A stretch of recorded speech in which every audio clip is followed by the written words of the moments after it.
Na pessoa do Dr. Jorge Moreira da Silva e do líder parlamentar Dr. Luís Montenegro, saúdo o meu partido de sempre.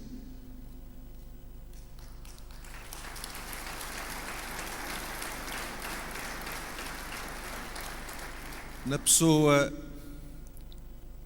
dos mandatários, nomeadamente do mandatário Joaquim Azevedo, do mandatário da Juventude, do Rui Macena, de uma forma muito particular na pessoa do Sr. Presidente da Comissão de Honra, o Sr. Engenheiro Ilídio Pinho, do Vice-Presidente, do Marcelo Mendes Pinto e de todos os outros que passaram por este palco, saúdo a diversidade e a abertura que existe por parte da minha candidatura de assumir, como sempre assumi, de que uma candidatura, nomeadamente ao poder local e nas atuais circunstâncias de vida do país e do mundo, tem que ser uma candidatura aberta, onde todos cabem, onde se pode ir de uma certa direita conservadora, inteligente e progressista até a uma esquerda, às vezes até radical, mas patriótica e com sentido de responsabilidade. Eu, às vezes, face ao debate político dos últimos tempos, parece-me a ideia de que se quer confinar todo o meu trajeto de vida a Vila Nova de Gaia. Não alieno a minha ligação a essa extraordinária cidade do país, que é a terceira. E até com alguma emoção que recordo que hoje faz exatamente 15 anos que tomei posse como Presidente da Câmara de Gaia. Contudo, quem o faz dessa forma esquece uma outra dimensão do meu caminho. Dimensão política, profissional e humana. Foi nesta cidade que eu aprendi a ser homem, que estudei, que tirei o meu curso de medicina, que iniciei a minha carreira profissional como assistente da mesma Faculdade de Medicina, que aqui dei as primeiras consultas em centros de saúde, tratei dos primeiros doentes, que foi aqui que durante 10 anos fui presidente do meu próprio partido e que foi aqui que me entromei com aquilo que faz de mim um portuense incontornável. Quantos desses tratores jogaram em clubes populares de bairro como eu, no Alvinegro, no Pasteleira? Quantos, como eu, calcorrearam a Avenida dos Aliados, mas principalmente aquelas ruas laterais, a Rua do Almada, onde eu vivia, às 6 e 7 da manhã, para ir para as aulas, na altura de Medicina, que eram na Faculdade de Letras, e via uma cidade que a essa hora já pululava de energia, com atividades económicas a multiplicarem-se por todo o lado, com gente a circular, a trabalhar, uma cidade que já não existe. Essa cidade já não existe. Mas tudo isso fez de mim o portuense que sou hoje. Eu fui ali ao lado, a uma outra parte do Porto, que é Vila Nova de Gaia, fazer uma comissão de serviço. Nunca deixei de dormir nesta margem. E agora regresso a casa para assumir com convicção e sentido de responsabilidade uma ideia.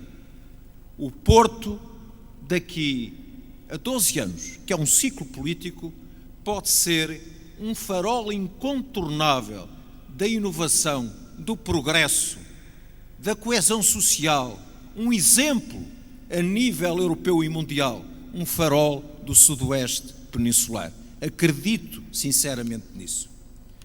E em setembro do ano passado,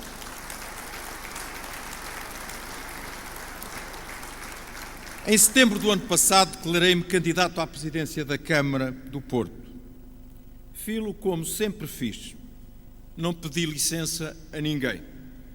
Filo com determinação, com independência e com convicção, olhando exclusivamente para a minha consciência. consciente que podia ajudar a mobilizar esta nossa comunidade para um grande salto a caminho do maior desenvolvimento, ou seja, de mais felicidade. Sou um militante partidário, como já afirmei, mas é público e notório que não sou prisioneiro da partidocracia. Não alieno, como já referi, as minhas origens, como é moda quando as coisas correm mal e há falta de caráter. Não alieno as minhas origens, mas sei que cada vez mais os cidadãos votam em projetos, acoplados a uma liderança e que não estão amarrados a algemas político-partidárias. Sei por experiência própria que isso é particularmente verdadeiro em eleições locais. Aspiro, pois, a ganhar a confiança de votantes tradicionais de todos os partidos democráticos e de cidadãos independentes. Comunistas, socialistas, centristas, conservadores, são todos bem-vindos a esta ampla coligação de esperança que espero corporizar. É, aliás, esta coligação com o povo do Porto a única que me mobiliza, mais nenhuma.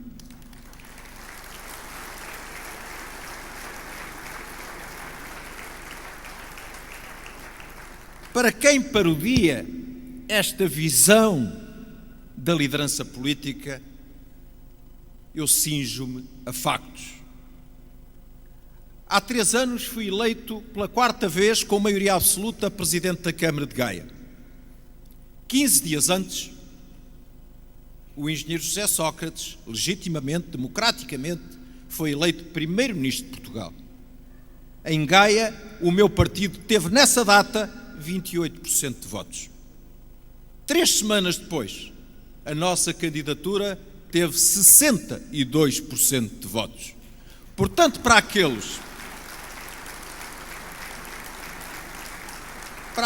que gostam de julgar e apreciar as afirmações alheias de uma forma ligeira, quero-vos dizer que estes 40% de votos a mais na minha candidatura não foram certamente de militantes e dirigentes sociais-democratas. Foram dos tais comunistas, dos tais socialistas, dos tais votantes do Bloco de Esquerda, dos tais conservadores e gente da direita que sabe que em eleições locais, mais do que em qualquer outras, se deve aglutinar à volta de uma liderança capaz, com provas dadas e com caminho definido. Contudo, isso não significa falta de ideologia. Quem não se identificar com a minha, não venha atrás de mim. O meu caminho é o de sempre. Continuo a acreditar que a modernidade não alterou a lógica das coisas. Eu acredito que é possível haver uma política de centro-esquerda, moderna, que compagina a coesão social e a solidariedade com a crença no empreendedorismo e na iniciativa privada. Todavia, luto por metas realistas, mas que transcendam a acomodação do aparentemente inevitável. O sonho de que aqui se falou, o sonho sustentado em vontade, trabalho e propostas defensáveis, consegue o milagre da superação de expectativas.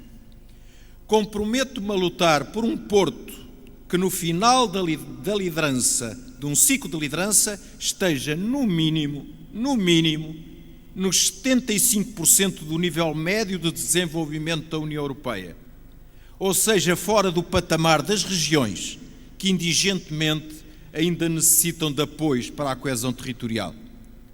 Neste momento o nosso patamar está nos 62% e humilha a nossa autoestima e envergonha o nosso enorme potencial. O Porto tem tudo para o conseguir, mas para isso tem que assumir o seu desígnio histórico, ser a grande locomotiva que suporta o desenvolvimento harmonioso da região de que é líder natural. Uma região onde está concentrada 15% da população da península e que se estende do centro de Portugal, de Coimbra até ao Cantábrico. Esta é a minha concepção do Porto. Este é o meu Porto. Um Porto que não é pequenino, que não está prisioneiro da circunvalação e do rio, mas que solidário, deseja trabalhar em rede com outras cidades, com todo este grande norte, e que sabe que nunca haverá uma cidade forte sem um norte forte, mas que esse norte nunca terá músculo sem um porto vitalizado e mobilizador. Este porto soma aos seus exíguos 40 km² o potencial de toda a área metropolitana, das cidades médias do Minho, da ruralidade tranquila de Trás-os-Montes, dos Douro e Coa, patrimónios naturais da humanidade, das pujantes cidades médias da beira litoral, da enorme oportunidade que decorre de termos uma superior cooperação estratégica com a Galícia, com as Astúrias, com Castilha e Leão. Assim nunca poderá virar as costas aos problemas dos seus vizinhos e irmãos de caminhada, nem também pode desperdiçar as mais-valias que, por seu intermédio, podem potenciar um projeto global. Como referiu já várias vezes com particular inteligência o Sr. Engenheiro Ilírio Pinho, este desígnio não é vital para o Porto. Este desígnio é vital para Portugal e é a última oportunidade para uma geração de portugueses a que eu pertenço. A unipolaridade macrocéfala do centralismo nacional impede, de uma forma violenta, o desenvolvimento e o crescimento de Portugal desde há 4 décadas.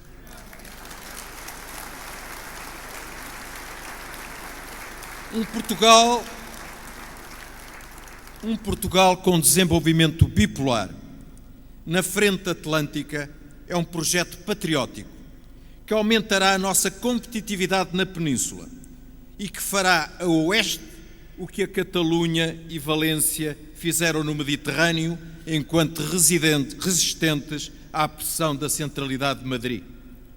Todavia, há aqui uma questão de método e de atitude. Para além da pertinência das ideias e dos projetos, o nosso caminho nunca será contra ninguém. Nunca será centrado na lamúria, no complexo de perseguição. Se daqui a uma década não estivermos a ombrear com Barcelona, Valência e Lisboa na coliderança da periferia ibérica, a culpa será exclusivamente nossa e de mais ninguém.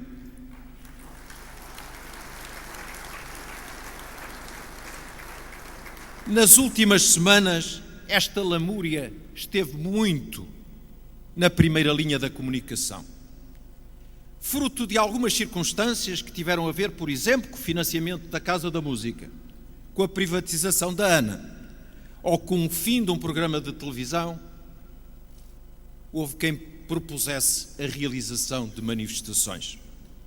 Eu sou contra o fim da Praça da Alegria. Aliás, quero-vos dizer que desde que a Praça da Alegria terminou, o share da televisão da RTP de manhã passou a metade. E o noticiário da hora de almoço, que era com o líder nacional, passou para o último lugar. Portanto, iremos pedir contas disso daqui a uns tempos. Mas eu não quero a Praça da Alegria. Eu quero uma região com uma economia forte para ter canais de televisão próprios, autónomos e independentes. Eu quero que a RTP reparta por igual a sua atividade pelo Porto e Lisboa. E já reivindiquei a este Governo que não calarei a minha voz se no Porto não ficar sediado de uma forma definitiva o canal público de televisão e a RTP internacional. Em relação à Casa da Música, apelei ao bom senso, em que os responsáveis da Casa da Música encontrassem com o Governo uma solução. Mas em relação à ANA, já disse uma coisa diversa. Não me interessa saber se o aeroporto do Porto é administrado por pessoas do Porto, de Braga, de Brasil, do Brasil ou de Paris. Eu quero é que esteja incluído numa rede de aerogares internacionais com massa crítica para poder ter força a nível global. Esse discurso provinciano faz-nos muito mal. Mas, para esses que têm esse discurso, deixem-me dizer uma coisa. Ainda a propósito, por exemplo, do anúncio de mais portagens para o Norte. Sou totalmente contra. Sou totalmente contra, até por uma razão de metodologia. Deviam falar connosco, com os autarcas, com os empresários, e discutir se essa medida vai ser boa para o país, se vai gerar mais receita ou se não vai paralisar as atividades económicas, prejudicar o turismo, os movimentos de ligação à Espanha. Mas para os que criticam agora de uma forma exacerbada, eu digo o seguinte: a influência não se conquista num dia, conquista-se em anos. A perda de influência não se perde em 24 horas, perde-se em anos de submissão e de falta de estratégia.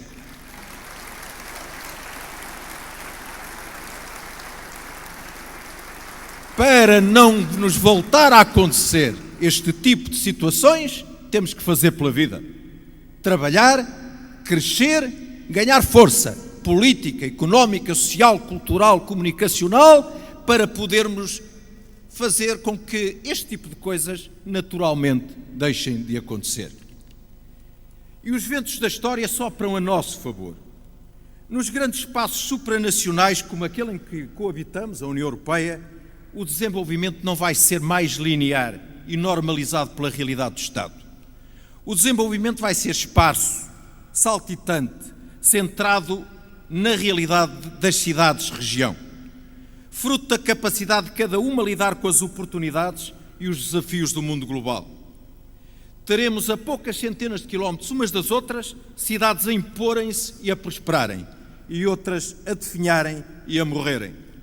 Temos tudo para pertencer ao primeiro grupo. Esse desidrato está ligado à capacidade de afirmação de uma nova realidade, ligado ao que é a realidade aeroportuária de proximidade. As novas metrópoles do século XXI já não são aquelas que estão perto do caminho de ferro, do barco a vapor ou da autoestrada, mas sim do aeroporto competitivo, as chamadas aerotrópoles. E nesse particular o Porto tem tudo para estar nos primeiros lugares. O seu aeroporto já é de referência, mas com aquilo que pode legitimamente negociar com o Estado. Por compensação da privatização da ANA, pode ainda valorizar-se de acordo com o atual conceito de alargamento da zona de influência aeroportuária. Eu não quero mais dinheiro do Estado para o Porto. Eu quero mais dinheiro do Estado neste contexto de querela sobre os terrenos do aeroporto para alargar as fronteiras do nosso aeroporto, de acordo com conceitos modernos, que são aqueles que afastam as fronteiras da garde de chegada e criam uma larga zona tampão onde coexistem serviços, comércio, espaços de convergência de agentes que negociarão os seus projetos nestas alargadas terras de ninguém.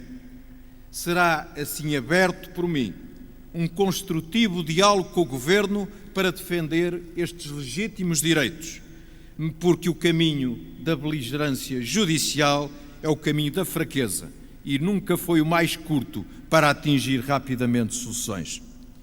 Como referia, temos tudo para conseguir esta imposição à escala global. Temos uma identidade uniforme e forte. Somos abençoados por traços de caráter coletivo que constroem uma marca ímpar.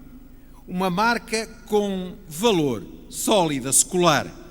E como o combate será muito, o Sr. Engenheiro Lido Pinho sabe bem que é assim, na esfera da economia, tal constitui uma valia sem preço, a marca. Uma marca que até não está depreciada como a marca Portugal, antes pelo contrário. É a marca Porto. A marca Porto, vinho do Porto. A marca Porto, Porto Património da Humanidade. A marca Porto, Universidade do Porto, Universidades do Porto. A marca Porto, Escola de Arquitetura do Porto, Fernando Távora, Souto Moura, Cisa Vieira, Alcino Soutinho, que me dá a honra de estar aqui presente hoje, e tantos outros. A marca Porto são as pontes do Porto. A excelência da sua escola de engenharia é de Edgar Cardoso, de Joaquim Sarmento, de Adão da Fonseca, de João Peças Lopes, de Adélio Mendes e muitos mais. A marca Porto é o Futebol Clube do Porto e as suas vitórias de repercussão global. A marca Porto é Almeida Garrett, é Júlio Diniz, é Agostina Bessa Luís, é Júlio Rezende, é Jaime Isidoro, é José Rodrigues, é José Emídio, é Eugénio de Andrade, é Paulo Rocha, é Manuel de Oliveira. A propósito de Manuel de Oliveira, no próximo ano, já depois das eleições autárquicas, Manuel de Oliveira fará 105 anos. Já o propus ao Governo e proponho aqui aos senhores deputados. Está na altura de fazermos uma grande homenagem, não é nacional, mundial, a esse vulto ímpar da cultura universal. A seguir às eleições do próximo ano, mesmo que seja em pouco tempo, eu quero ter aqui os melhores da cinematografia mundial, os melhores produtores, os melhores realizadores. Quero ter aqui o Scorsese, um Clint Eastwood, um Woody Allen, a homenagear aquele que é um dos maiores vultos da cultura cinematográfica do mundo. É honrar os nossos melhores que nós começamos a construir as formas de nos honrarmos a nós no futuro. A marca Porto é uma panóplia de equipamentos culturais ímpares: Serralves, Casa da Música, Rivoli, São João, Carlos Alberto, Campo Alegre, Soares dos Reis. A marca Porto é o Fantasporto, é o FITEI, é o Círculo Portuense de Ópera. São todos aqueles que, como o meu amigo António Reis, aqui na primeira linha desta plateia, têm feito contra ventos e marés um trabalho extraordinário nas últimas dezenas de anos nesta cidade. Verdadeiros resistentes contra tudo e contra todos. Daqueles que não partiram, que não foram para Lisboa ganhar a vida. Ficaram aqui a perder a vida, mas a ganhar a honra de lutarem por aquilo que acreditam. A marca Porto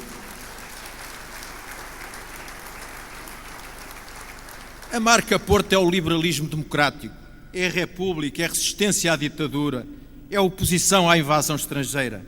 A marca Porto são as pequenas e médias empresas sediadas nesta região, a maioria delas exportadoras, que estão a suportar contra ventos e marés a sobrevivência da economia portuguesa. Todas estas referências, coordenadas sinergicamente por uma liderança forte, com capacidade para mobilizar sem paternalismos as restantes vertentes identitárias da região, podem colocar o Porto, como eu há pouco referi, como um dos faróis de progresso do sudoeste europeu. Para lá chegarmos, temos pela frente um longo caminho de trabalho e perseverança, começando por tratar do coração deste corpo-projeto, os tais 40 km² que constituem a sempre leal e invicta cidade. Já avancei com muitas propostas concretas e inovadoras, nas diversas áreas, e os cidadãos já reconhecem muitas delas, e já as ligam à minha proposta de liderança.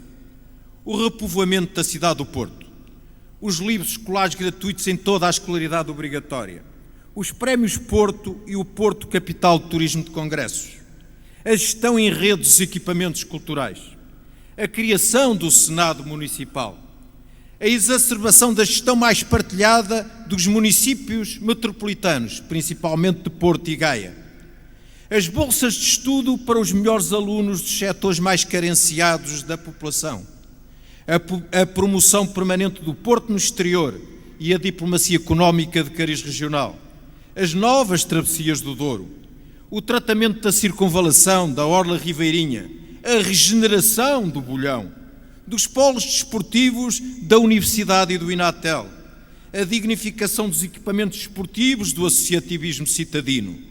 É uma vergonha para todos nós que um emblema da diferença, um emblema da autenticidade da diferença minoritária, mas forte e identitária, como é a do Sport Comércio e Salgueiros, anda a jogar futebol pelos arrabaldes da cidade do Porto. São estas algumas das ideias de compromisso que reitero, ao ritmo que o realismo da realidade económica e financeira for permitindo, mas com uma inércia positiva que não as eternizará no papel. Todas elas balizam uma noção consciente e assumida de que a competição entre as cidades vai ditar como vencedoras as que for oferecerem em simultâneo desenvolvimento, inovação, conforto social, desporto, cultura, educação superior, qualificação ambiental, segurança. Hoje não venho ainda a apresentar o programa eleitoral. Seria uma irresponsabilidade. Isso acontecerá de forma estudada e sólida, lá para o final da primavera. E para isso conto com muitos dos que aqui estão e outros que ainda não estão aqui. Conto com a coordenação inteligente, sensata, profissional do meu mandatário, do professor Joaquim Azevedo. E nessa altura, lá para o final da primavera, apresentaremos esse programa. Mas para já, o que eu aqui estou a referir é um compromisso manifesto. E neste compromisso manifesto, os grandes objetivos de gestão serão os seguintes: estudados, refletidos, que não estão aqui a sair da boca para fora. Primeiro, o repovoamento da cidade. Segundo, a construção da cidade social. Terceiro, a regeneração do património edificado. Quarto, o reordenamento funcional do território. Quinto, a captação de investimento. Sexto, a perennização de um turismo permanente. Sétimo, a projeção internacional da universidade e dos centros de investigação. Oitavo, a criação de uma nova cidadania de participação. Décimo, a afirmação de uma liderança regional. Para isso, amigos, o repovoamento da cidade e a regeneração urbana do património edificado estão umbilicalmente ligados e são interdependentes. São a primeira das primeiras oportunidades. O Porto perdeu. Está com 227 mil habitantes, perdeu 90 mil cidadãos nos últimos 30 anos. Perdeu 7,1 portuenses por dia na última década. Todavia, tão grave quanto a desertificação é a sua caracterização qualitativa. A cidade desequilibrou-se do ponto de vista da sua pirâmide etária e da sua estruturação socioeconómica. É um somatório de bairros sociais, idosos dispersos e pouco apoiados, e de um setor socioeconomicamente mais abastado, acantonado na zona ocidental. Esta realidade da desertificação qualitativa é gritante naquele que era o coração do nosso Porto do século passado, o centro da cidade. Sedufeita, São Ildefonso, Bonfim. O repovoamento terá, pois, que apontar para a importação de jovens e de classe média, os grandes garantes de uma energia de comunidade. E o nosso objetivo é o de alargar o conceito de regeneração urbana a toda a cidade, recuperando 50 mil cidadãos para viver no Porto nos próximos 12 anos. Foi feito algum trabalho válido de regeneração urbana nos últimos 30 anos? Foi, sim, senhor. Começou com o Croarbe, passou pela fundação do Centro Histórico e nestes últimos mandatos autárquicos o atual Presidente da Câmara colocou um grande enfoque e uma grande preocupação nesta matéria. No entanto, os resultados são desoladores. De 700 e tal prédios identificados, foram reabilitados cerca de 9%. Fiz as contas. Demoraríamos 74 anos a reabilitar só aquela pequena parte da cidade. A culpa é de quem governou até agora? Com certeza que não. A culpa é de todos nós. Mas vamos ter que exigir medidas para sermos capazes de dar a volta a tudo isto. O Estado tem que erigir a regeneração das cidades como primeira prioridade do CREN 2014-2020. O Estado tem que dar instrumentos legislativos que permitam que as cidades consigam desenvolver esse projeto. As paquidérmicas SERUs, Sociedades de Reabilitação Urbana estatizadas, não são o instrumento para fazer esta mudança. Temos que construir novas sociedades mistas, onde estejam o Estado, a administração local, os empresários, os proprietários e o sistema financeiro. Temos que alterar a lógica da regeneração urbana. Não lançar uma oferta para uma procura que não existe, mas promover uma procura que é uma oferta que vamos criar. Para isso, temos que ter incentivos fiscais, incentivos sociais, incentivos diversos, que façam com que as pessoas queiram viver para a cidade e dessa maneira queiram comprar uma casa na cidade. É toda uma inversão de paradigma. A isto chamarei um contrato de cidadania. Um jovem casal que queira viver para o Porto faz com o Porto um contrato de cidadania. Sabe o que vai ganhar do ponto de vista fiscal, sabe o que vai ganhar do ponto de vista de taxas municipais, sabe o que vai ganhar do ponto de vista de apoios sociais, sabe o que vai ganhar do ponto de vista de acesso livre a equipamentos públicos e vai dessa forma ter a motivação para ser um agente que vem connosco investir e criar as condições para reabilitar a cidade, toda a cidade e não só o centro histórico. A construção da cidade social é um imperativo ideológico, mas também um ato de inteligência a caminho da sustentabilidade e da competitividade. Iremos valorizar o património humano dos bairros sociais. Vamos introduzir, como já referi, os livros escolares gratuitos no ensino obrigatório, as bolsas de estudo municipais para estudantes carenciados. Vamos criar um sistema educativo com perfil próprio, adequado à realidade do projeto da cidade. Eu quero as crianças da cidade do Porto a fazer aquilo que as do resto do país fazem, mas quero que eles tenham uma tarde por semana para ir à ópera, para ir ao teatro, para fazer desporto, para saber o que é investigação científica. Eu quero os jovens da cidade do Porto a fazer o que os outros fazem, mas quero também que eles se calhar possam saber falar castelhano como os outros não falam, ter acesso ao mandarim, ao árabe e a outras línguas de países emergentes, que farão com que quando eles acabarem a sua escolaridade e a sua formação tenham uma discriminação positiva no acesso ao mercado de trabalho global.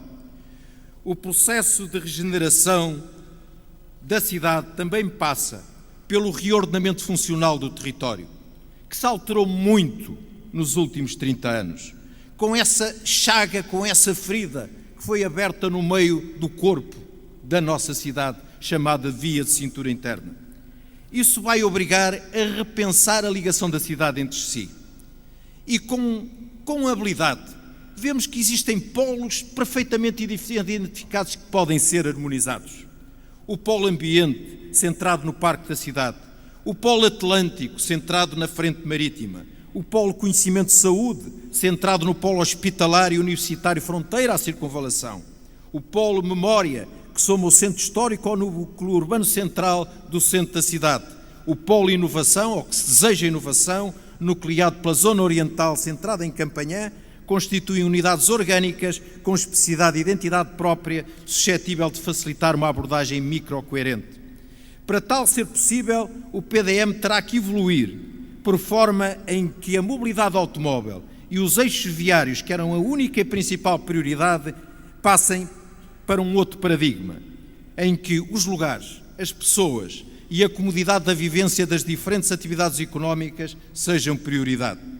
Como consequência desta mudança, os principais eixos viários necessitam de ser humanizados. Eu quero que daqui a uma década a Via de Cintura Interna não seja uma autoestrada, mas seja uma alameda da cidade.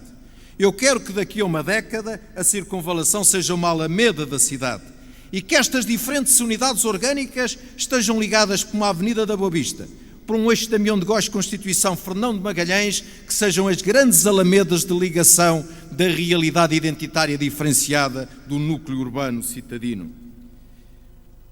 O tratamento dos espaços públicos, onde está centrado o grande núcleo do comércio tradicional na Baixa, aliado a uma permanente política de animação de rua e a um sistema de mobilidade e transportes adequados, vão ter que impulsionar, logo na primeira legislatura autárquica, o dinamismo de um setor vital, o comércio tradicional da cidade, para uma economia de vanguarda e para a afirmação de um traço da identidade da cidade que não se pode perder. O usufruto pleno das virtualidades da frente fluvial exige uma intervenção global integrada, que tenha em conta os novos atravessamentos entre Porto e Gaia, com prioridade para a ponte pedonal e para a ponte de Dom Pedro V. Sobre esta matéria, uma pequena achega. A ignorância é muito atrevida. Quando, juntamente com Adão da Fonseca, apresentámos travessias para 20 anos no Porto, disseram-nos: lá vem a despesa, lá vem a megalomania. E nós aceitámos ir em frente, porque acreditamos na pedagogia cívica. Acreditamos que cidadãos informados são cidadãos poderosos. Há quem queira cidadãos desinformados. Há quem queira lidar com a ignorância da opinião pública coletiva. Meus amigos, uma ponte pedonal custa entre 6 a 7 milhões de euros. Uma das pontes pedonais mais famosas do mundo na atualidade e que leva por ano 3 milhões de turistas a Buenos Aires é a Ponte da Mulher, de Calatrava. Custou 6 milhões de euros, há meia dúzia de anos atrás. Neste momento, em Gaia e no Porto, temos múltiplas obras que estão orçamentadas em 6, 7, 8, 10 milhões de euros. Mouzinho da Silveira, que é uma obra importante, dava para fazer a ponte pedonal. A via circular do centro histórico que estamos a construir em Gaia, dava para fazer a ponte pedonal. A reabilitação lançada da Avenida da Boa Vista, mais o centro de alto rendimento que estou a desenvolver em Gaia, davam para construir a ponte de Dom Pedro V.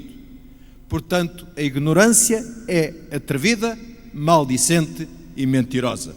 Nós vamos construir essas pontes. É também obrigatória a captação de investimento, principalmente de investimento estrangeiro. Tudo isto que tem a ver com o projeto da cidade irá tornar atrativo essa captação. Mas acreditamos muito na diplomacia económica de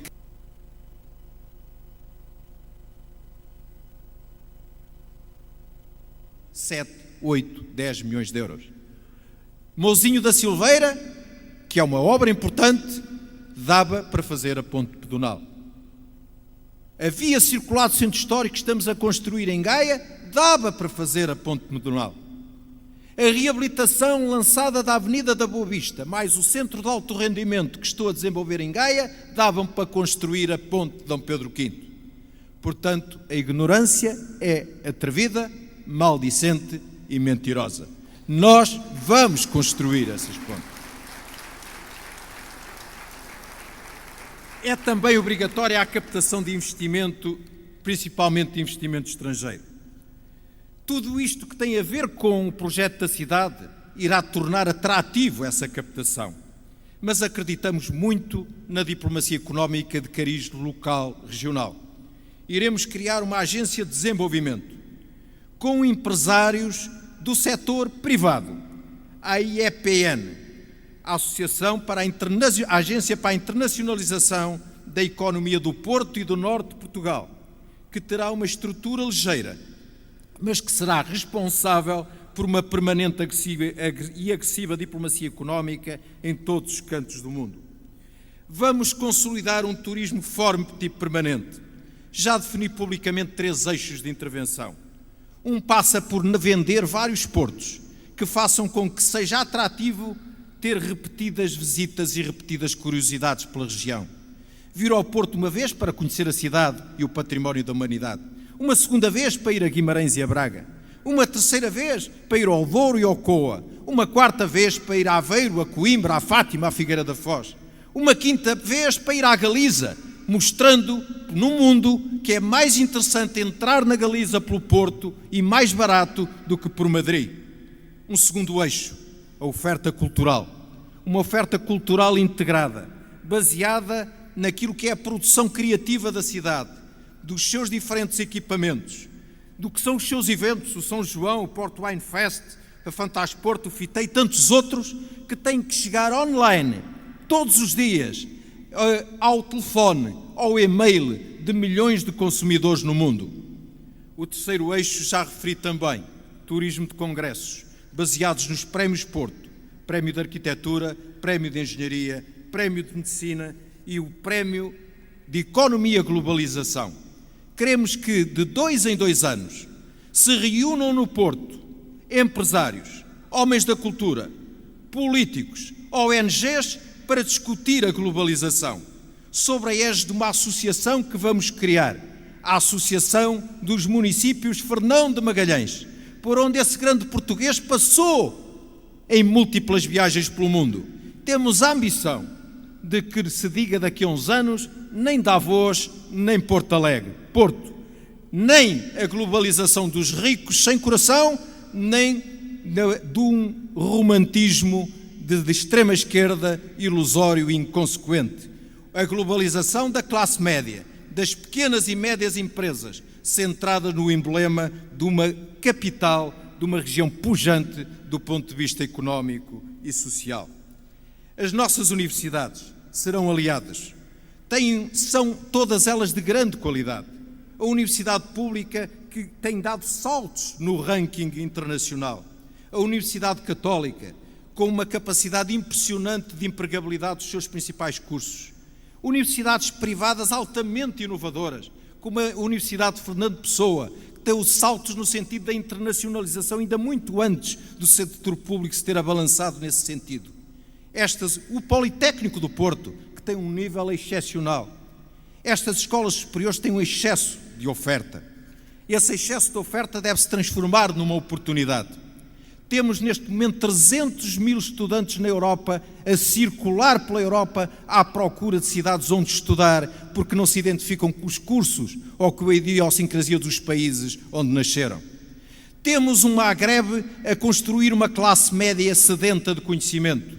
Temos países subsaarianos a enriquecer, também a construírem classes médias que querem ter acesso à educação. Temos os PALOPs, temos esse irmão de dimensão continental que é o Brasil. Temos que ir à procura desses estudantes e trazê-los para a Universidade do Porto.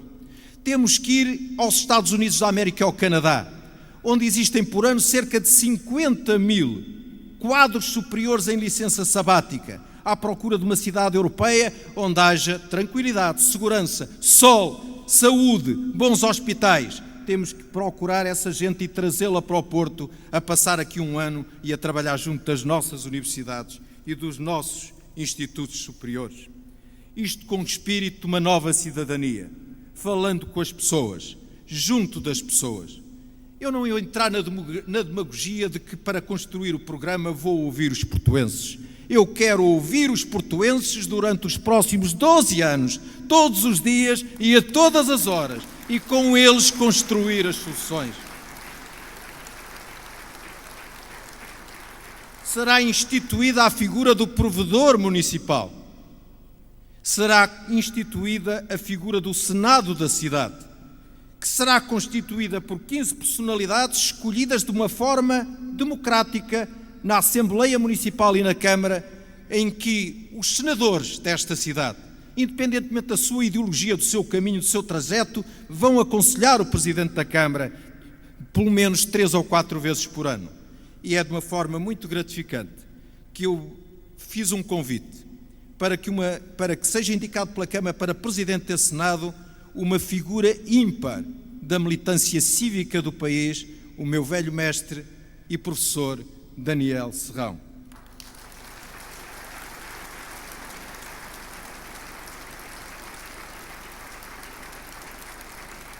Finalmente, o Porto líder da região. O nosso conceito de liderança não é opressivo e unilateralmente imposto.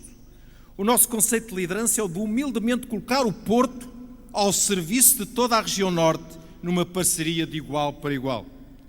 O Presidente da Câmara do Porto tudo fará para criar um verdadeiro espírito de equipa a funcionar. Numa primeira fase, priorizando a área metropolitana. Numa segunda fase, todos os municípios que queiram trabalhar em rede connosco. Finalmente, porque não mudei de opinião, não mudo facilmente de opinião. Em relação ao que venho afirmando há mais de uma década, proporei ao próximo Presidente da Câmara de Gaia eleito que na próxima legislatura local comecemos a fundir serviços e empresas, bem como a trabalhar conjuntamente em projetos estratégicos, por forma a construir, no prazo de 4 anos, após referendo à população, a maior cidade de Portugal, com a massa crítica demográfica, orçamental e territorial necessárias às exigências do Porto Forte do futuro. Como dizia a Gabriela, Presidente da Junta de Lordelo, o sonho comanda a vida. E sempre que um homem sonha, o mundo pula e avança. Este sonho é alicerçado em ideias sólidas, assenta na crença de uma população que acredita e quer ter o futuro que merece. Este porto não será construído com base na guerrilha, no ódio, nas divisões. Quero aqui dizer que tenho muito respeito pelo povo e democracia. A nossa campanha vai ser forte. A nossa candidatura é forte. Mas não ganhamos ainda. Porque quem manda é o povo. Temos que ter a humildade de reconhecer isso. Outros já tiveram grandes desgostos no passado por ser sobranceiros e não respeitar essa realidade. Quem manda é o povo dos bairros sociais, o povo dos setores socioeconomicamente mais protegidos, os idosos, os jovens. São eles que mandam. E se para respeitar o povo temos que respeitar os nossos adversários. Neste momento só há um candidato, mais um candidato assumido à Câmara do Porto. É um candidato de um outro partido. Quero dizer que tem a minha estima, a minha consideração e o meu respeito. E que é muito importante o seu papel para o futuro desta candidatura e para o futuro da cidade. E quero dizer a todos os outros que tenham a vontade de avançar, que não hesitem, que não esperem vagas de fundo, que não joguem em jogos de bastidores, que tenham a coragem, a determinação, a lisura de dizer a que vêm e o que querem fazer.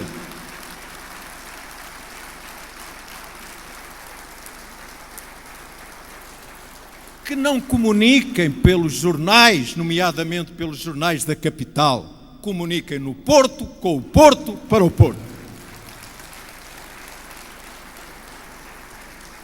Esses outros que vierem serão igualmente respeitados, serão igualmente apreciados e terão também um papel no Porto do presente e do futuro. Não excluiremos ninguém. Mas, para terminar, honraremos sempre o passado da cidade. Não quero andar 1000 anos para trás. Mas, como sabem, a padroeira da cidade é a Senhora da Vendôma. É uma construção recente, ainda deste século. Mas durante muitos séculos, o padroeiro da cidade foi um homem que nasceu lá longe, na Turquia, em Constantinopla. Que quando da queda de Constantinopla veio num barco com alguns refugiados cristãos que atravessaram o Mediterrâneo e vieram aportar a Miragaia.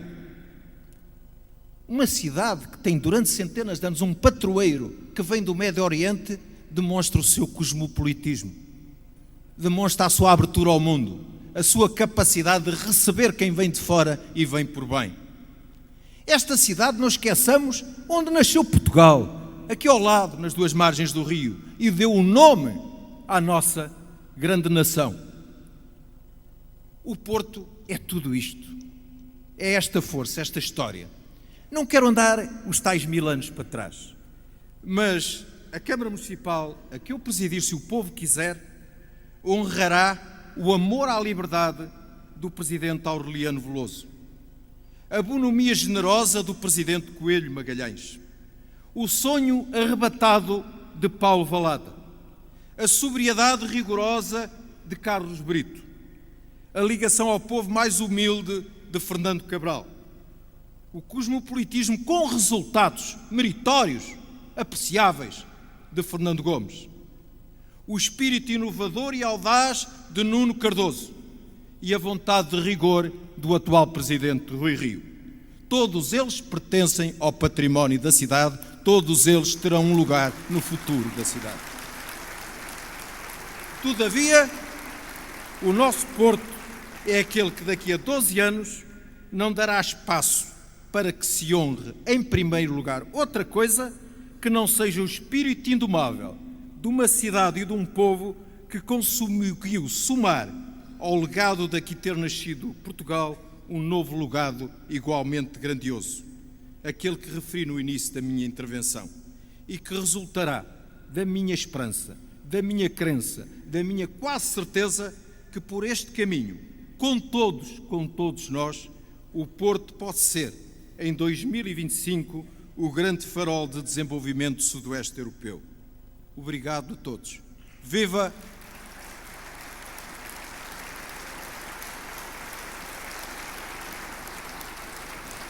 Viva o Porto! Viva Portugal!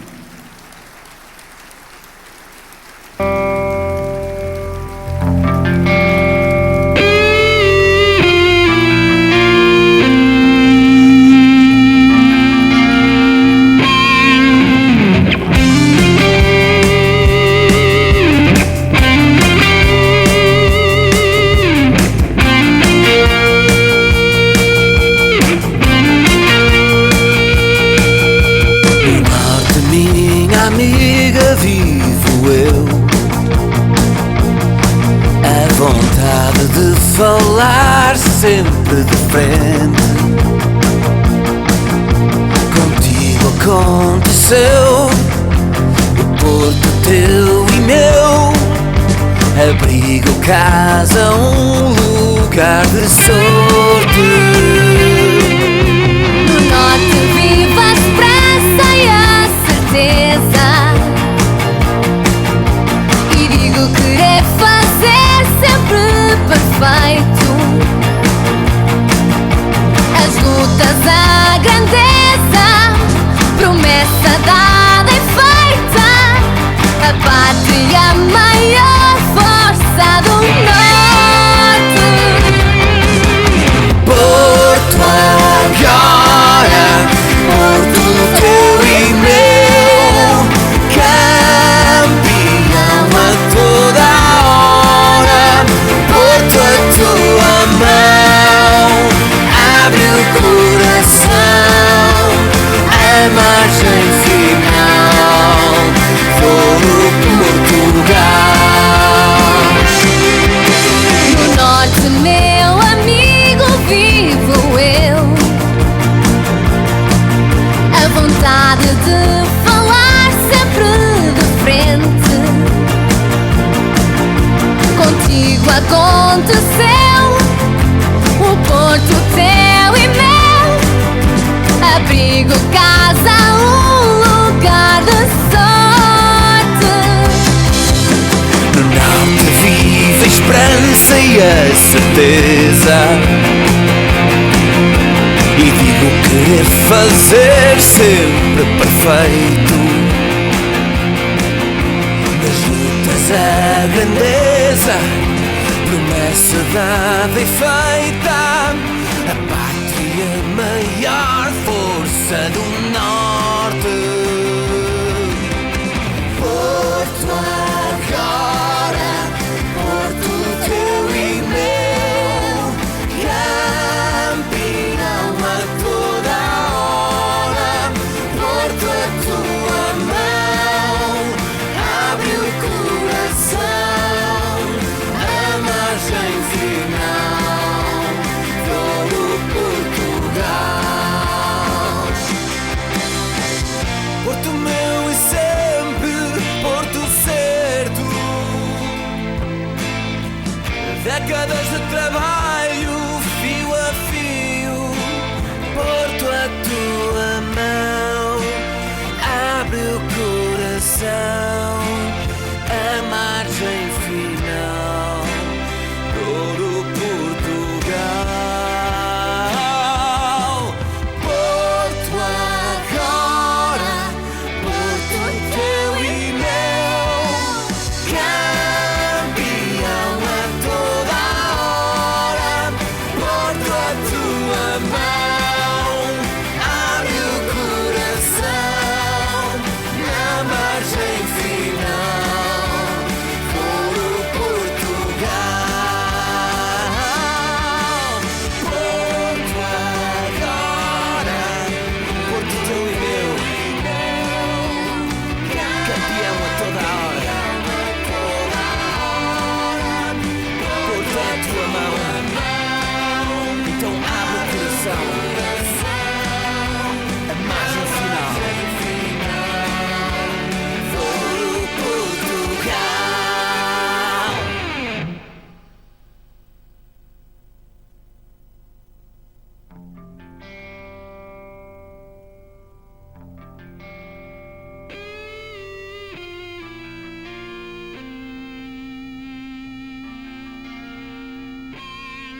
de falar sempre de frente.